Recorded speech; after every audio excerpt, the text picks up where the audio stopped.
Art exhibits have long been a staple attraction for Omaha residents, but UNO's art gallery is shaking things up with an exhibit for the visually impaired. I'm Alex Abler.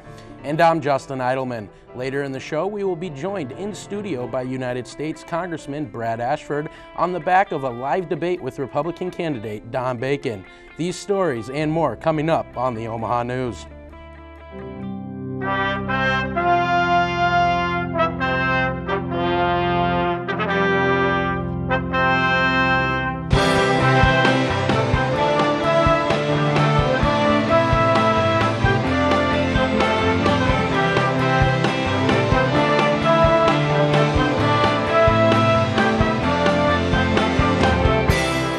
From the studios of UNO Television, this is the Omaha News, presented by UNO School of Communication.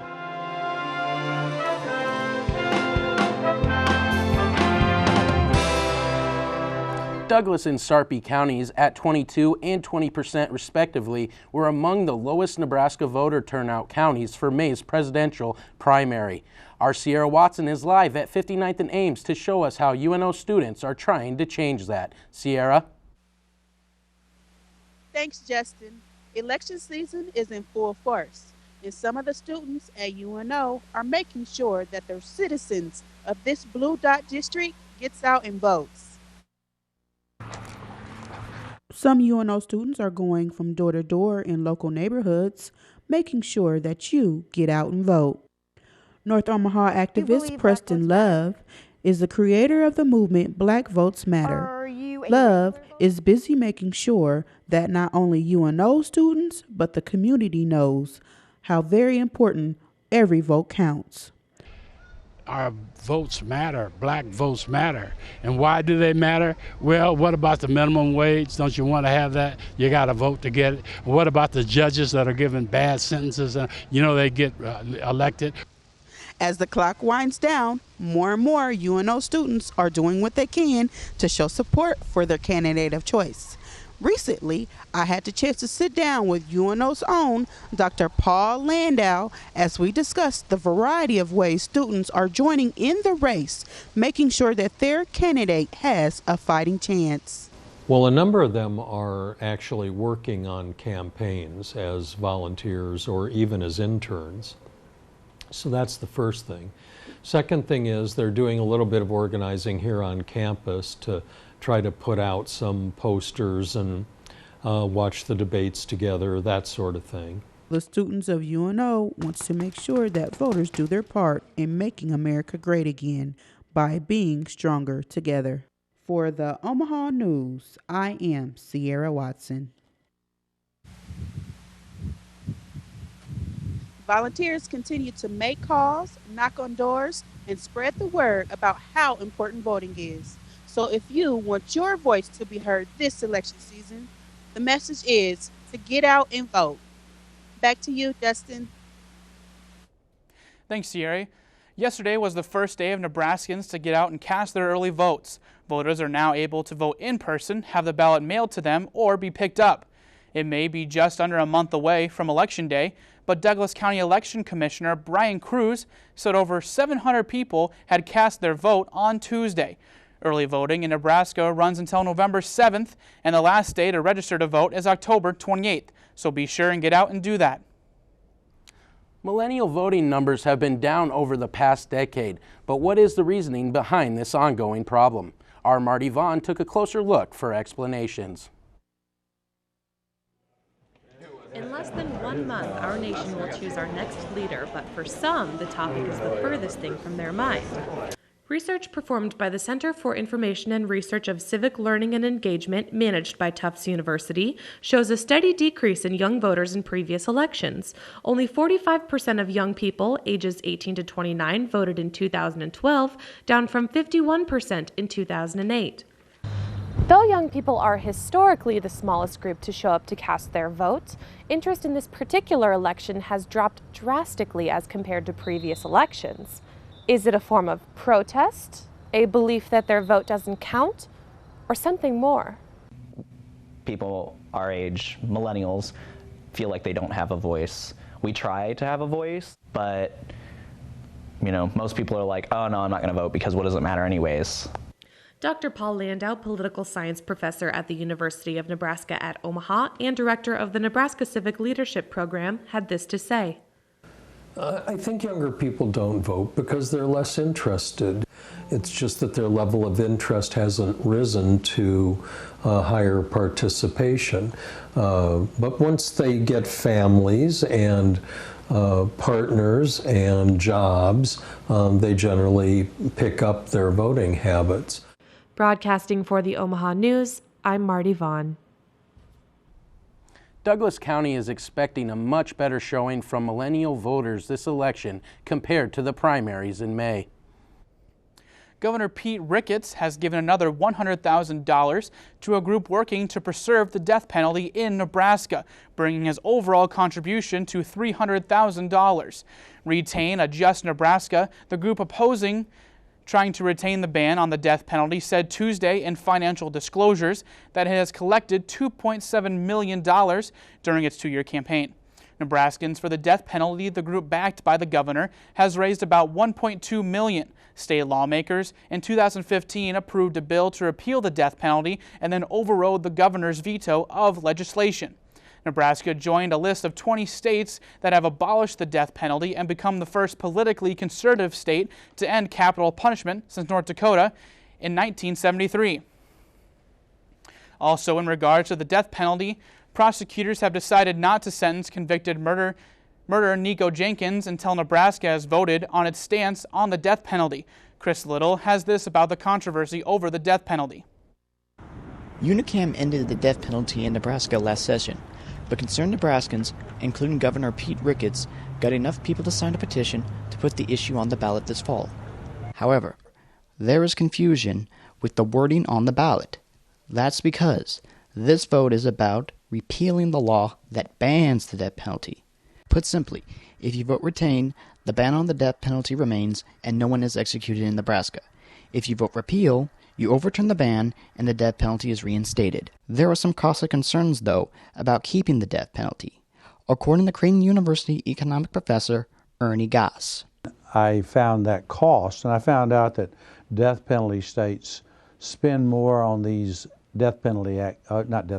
spend more on justice activities than non-death penalty states. Ross's research used statistics with states that do and don't have the death penalty, and he found out that Nebraska is paying $14.6 million more to have the death penalty than not.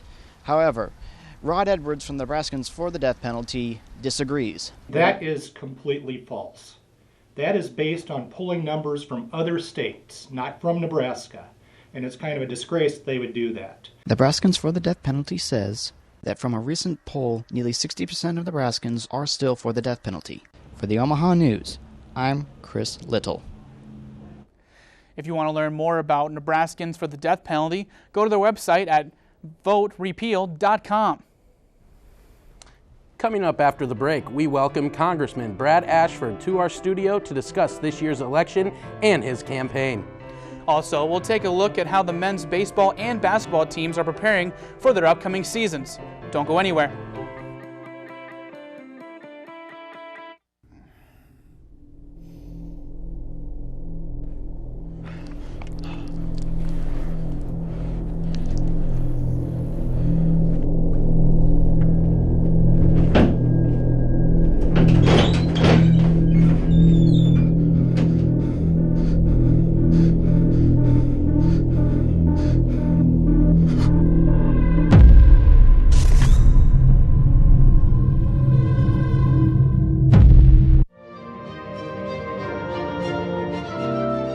The first broadcast was to be at 4 o'clock on Sunday afternoon. We'd pre-taped it. And they pushed the switch and nothing happened. That certainly was an interesting experience with me. I mean, I'd spent 2 years essentially getting this station ready, and we had everything prepared to go, and then we flipped the switch and heard silence. Somehow the line had got wired through a light switch. Mm-hmm.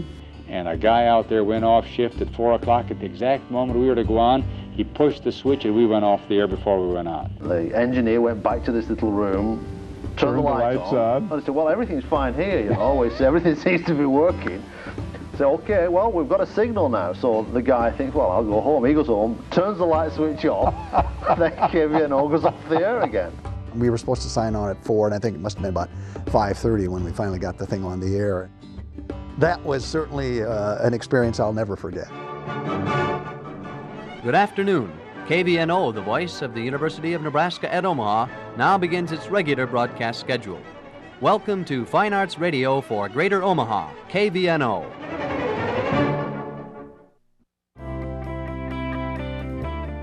This is the Omaha News. We're under 4 weeks until the 2016 election. The race for Nebraska's 2nd congressional district between Republican candidate Don Bacon and his Democratic opponent Brad Ashford is heating up. Joining us now is incumbent Representative Brad Ashford. Congressman Ashford, thank you so much for being here today. Thank you for doing this. The studio appreciate looks it. great. So last night was your first debate with Don Bacon. How do you feel that your views differ from Don's? Well, I think there are lots of issues that we have some agreement on and others that we don't. I think the overriding issue of the campaign is how we're going to govern, how we're going to break the impasse in D.C. and in the House and in the Senate and get things done in Washington. I think at least what I think to be the most significant issue is who's best qualified to work across the aisle and work with Republicans and Democrats to address any number of issues. I honestly think, and I've been doing this for a long time, 16 years in the legislature, and I can't remember a time when governance was such an incredibly important issue. With the weirdness of the presidential race, it puts a lot of, I think, it underlines the importance of putting people in the Congress who are willing to buck their party, to go to solutions, because on any number of issues, whether it's immigration, whether it's taxes, whether it's the war against ISIS, those are all important issues and need to be discussed and debated. But I think that the overriding question is how are you going to accomplish the goal of working across the aisle? Absolutely. So one of the things that came up last night in the debate was the fear of ISIS and keeping Nebraska safe. And one of the things that was brought up was that you want to arm our local law enforcement first. How do you plan to make that happen? No. I think the question that was asked of me was how would you respond to an emergency? And I think that hopefully the answer is first of all, whether it's Omaha, Bellevue, any place in the United States, all Americans need to be protected. There is no list of who's the most vulnerable out there. And so what I was asked is, whether I knew Bellevue was on some sort of list. The list doesn't really exist. It was some figment of someone's imagination. But basically, it's our goal is to protect all Americans and keep them safe. And that means a lot of things. It means cybersecurity. It means developing a strategy for social media. And actually here at UNO, there's a program at UNO which has been going on since 2013. It's funded by Homeland Security. And that program actually, prior to the emergence of ISIS in Syria and Iraq, just at the beginning of the emergence of ISIS, the UNO team was actually intercepting tweets and Facebook messages from ISIS participants as they were recruiting people into the fight. So that sort of work has been done here. So number one, we have to work on social media, and we're funding that through the National Defense Authorization Act, which we passed in the House this year and last year. Cybersecurity, there's a cybersecurity presence here at Stratcom and at UNO, expanding that. Actually, Nebraska now has been selected as a cybersecurity National Guard team. So we'll have our National Guard cyber team here, sharing data with law enforcement, local law enforcement, the FBI, and Homeland Security, having bringing down the silos that have existed traditionally between those law enforcement agencies. We are doing that. The counterintelligence network in this country is beginning to become very robust. These things have been happening just over the last few years. When I got to Congress just 2 years ago, less than 2 years ago now, many of those initiatives were just beginning. So but as far as how do you fight ISIS on the ground here, it's an all hands on deck approach, but also we have to protect the homeland from people who are coming in. That's why that could potentially be terrorists. There are about 200 ISIS fighters now who come from the United States. It's a very small number compared to those who come from Europe and from Turkey, for example. But they are here, or they are fighting in Syria and Iraq. So, and there are refugees coming in. So we've actually made the vetting of refugees coming in from Syria and Iraq more robust. We've passed what's called a visa waiver program. If you have dual citizenship and you've been in Iraq or Syria or Libya, I think Somalia also, and a few other, Yemen, that if you've been in those countries within 5 years, that you can't get a waiver for your visa. So that's important.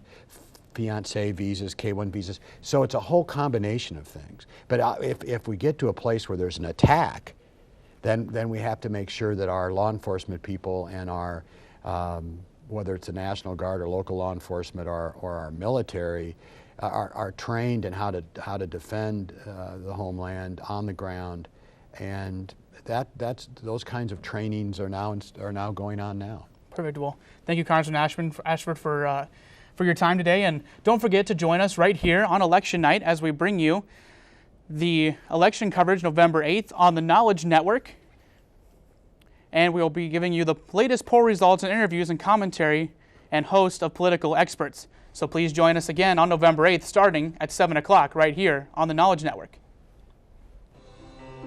Later in the program, we'll take a look at how UNO's newest art exhibit is shaking things up for the visually impaired. But before that, we take a look at Omaha men's basketball and baseball teams and how their off seasons are going. Just recently, MAP Radio has won several awards, both from the Nebraska Broadcasters Association as well as the Broadcast Education Association. And I think it just is proof that our students are doing work that is equivalent, if not surpassing, other students around the nation. So I'm really proud of where we've come, and I can't wait to see where we're going.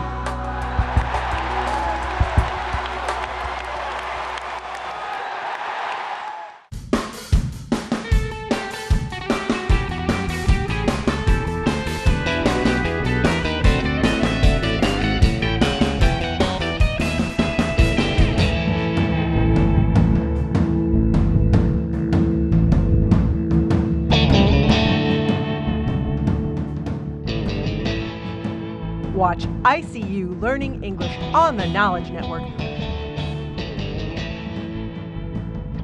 little bit about how you're feeling right now.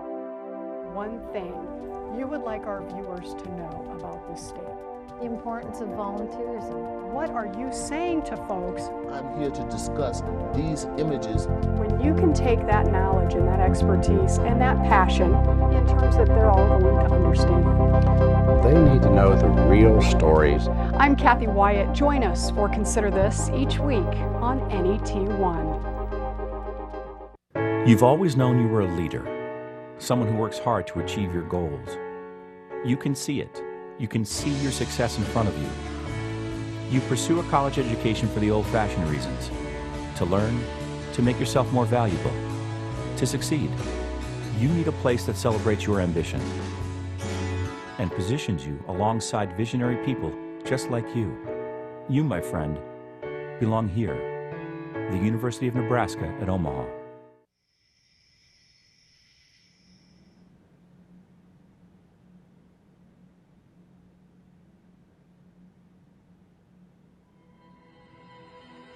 What the?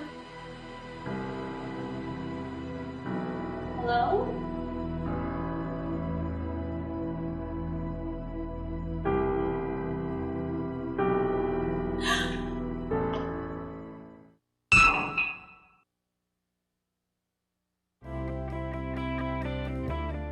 This is the Omaha News.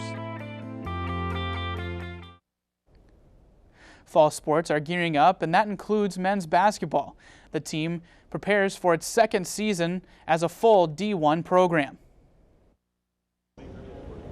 The University of Nebraska at Omaha men's basketball team has begun practice in anticipation for the 2016-2017 season. The Mavericks were picked to finish fourth in the preseason poll for the Summit League Conference this year. UNO men's basketball head coach Darren Hansen says that he thinks the prediction is fair, but he hopes his players don't. If our guys don't think they should be picked that low and they think we're higher than that, then that's a good thing because it'll motivate them. Senior guard Trayon Hollins definitely thinks the Mavericks can finish higher than fourth. That motivates me. I feel like we should be number one. Once again, we started as an underdog, and we're looking forward to it. For other Mavericks like senior Marcus Tyus, it doesn't really matter. I really don't even pay attention to it, honestly. Like, the years past, they had us preseason like last, but we always finish better than what we projected, so we're just going to go out and play hard every game and do what we can do. The Mavericks brought on 3 additional guards to the roster in the offseason. For veteran Marcus Tyus, that means just building up more team chemistry. Right now, we're just trying to get our chemistry right together and stuff. Right now, we kind of got some new guys coming in, and I'm coming back off of sitting out for a year, so it's just getting everything rebuilt back up. Hansen says that they'll be a much more dynamic shooting team this year, but will still have the ability to play down low. The Mavericks play 2 ranked opponents on the road in non-conference, and Hansen says that the non-conference is where he will learn the most about his team. The Mavericks are officially a month away from their first game of the season. They will travel to UC Santa Barbara to play their first game on November 12th. It was a good week for both the Omaha men's and women's soccer teams. Women's soccer goalie Haley Shelton was named Summit League Defensive Player of the Week for the second time this season. Shelton helped the Mavericks get 2 wins over the past week. She had 11 saves over the course of those 2 wins. She recorded her 3rd shutout of the season against Oral Roberts. The men's soccer team dominated the weekly awards with senior midfielder Fazlo Alihadzik and junior redshirt goalie Joseph Giddis picking up the Offensive and Defensive Player of the Week awards, respectively, for their seconds of the season. Alihadzik is tied for the first in the league for points and tied for second in goals with 6. Giddis set a new school record with his shutout against Eastern Illinois. The Mavericks won that game 2-0. Giddis had a perfect save percentage and goals against average while making 4 saves. UNO has a new baseball coach, and the players are getting to know him and his style of play. Evan Porter is in his first year as interim head coach after spending 4 years as an assistant.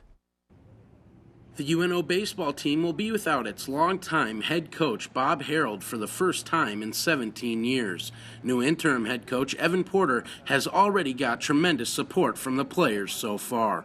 Yeah, it's a different role, but I'm super thankful to have Coach Gadsden alongside me, and then Coach Strawn and Coach Swain are 2 great additions this year. So I've got a lot of support. I've got a lot of support from the administration as well. Porter is also a former player here at UNO and says he has learned a lot from Coach Harold in the past years. Yeah, I've learned quite a bit from Coach Harold, and one of the biggest things is that there's a lot of pressure in the game of baseball, and if you can take the pressure off from yourself, then you're going to be more successful. Junior Ryan Cate says having Porter as the new head coach is positive moving forward. I think it's great. He's a young guy. He brings a lot of energy to the group, and the team stays fired up during the fall scrimmages, and with practice going on, it's a good, steady environment to get ready for the spring.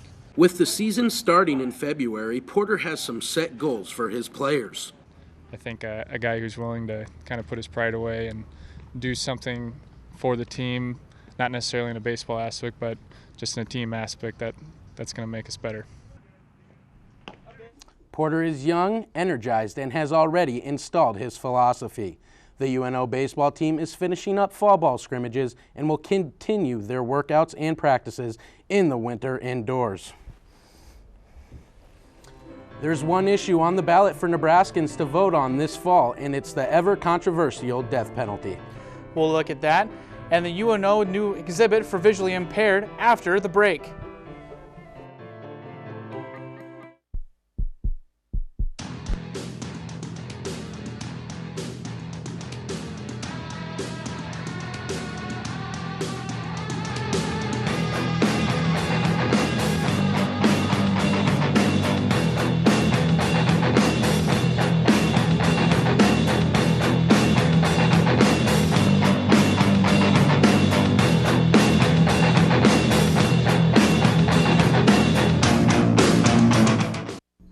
UNO TV invites you to take a journey around the world, to lush jungles with endangered species, to exotic lands and different cultures, to lost cities beneath the sands. Travel through time to see ancient secrets on the other side of the world, the growth of the American West, or the start of Nebraska's largest city. Or just explore our state. Find out about Nebraska in World War II. Learn how Omaha has grown since. Discover the effort to renovate its green spaces, the history of one of its most impressive buildings, or look at its internationally recognized university. For over 20 years, UNO TV has produced award-winning documentaries that explore, educate, and enlighten. To find out more, call 402-554-2516 or visit unotv.unomaha.edu. October is National Disability Employment Awareness Month, but even outside of the workplace, some blind and visually impaired people think the world could be more accessible to them. Tiara Sheree tells us about the art exhibit that focuses on inclusion. Imagine experiencing life through the eyes of the 34,000 blind Nebraska residents. We like to think that we could actually do some of the same things that sighted people can do. And accessibility continues to be an obstacle for blind and visually impaired individuals. It makes it difficult for blind people to be successful.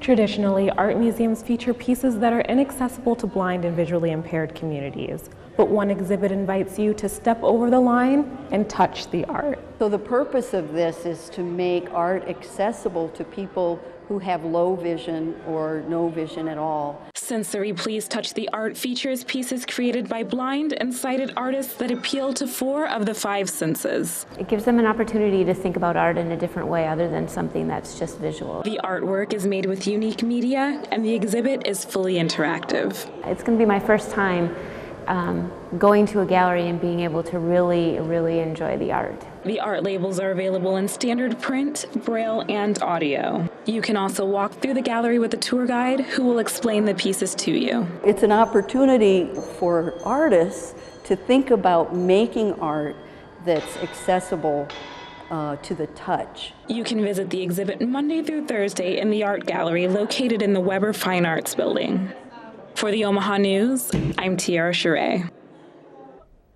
The exhibit features more than 60 works from local and national artists, and the admission is free. That does it for our program today. Due to fall break, we will not be airing a newscast next week. You can follow the Omaha News on Facebook or check out our website, theomahanews.wordpress.com, for these stories and more. For all of us at the Omaha News, thanks for watching, and we'll see you on the 26th.